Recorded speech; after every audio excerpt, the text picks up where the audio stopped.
Benny Gantz a donc démissionné du cabinet de guerre 24 heures après la date de l'ultimatum qu'il avait posé à Benyamin Netanyahou. Sa prise de parole était initialement prévue hier soir, mais il avait décidé de la repousser suite à cette opération terrestre à Gaza qui a permis la libération de 4 otages israéliens, a tué également 274 Palestiniens selon le Hamas. Cette opération n'a pas changé la décision de Benny Gantz. Il a dit ce soir, je cite, Netanyahou nous empêche de progresser vers une véritable victoire.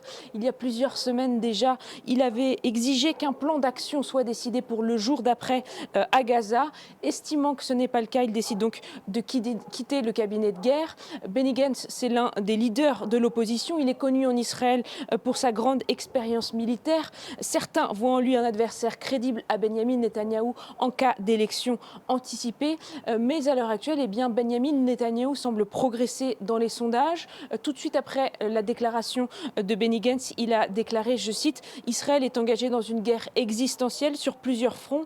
Benny, ce n'est pas le moment d'abandonner la campagne, c'est le moment d'unir nos forces. » Alors, à l'heure actuelle, il n'y aura pas de conséquences sur la coalition puisque Benyamin Netanyahou et ses alliés d'extrême droite ont toujours une majorité solide au Parlement.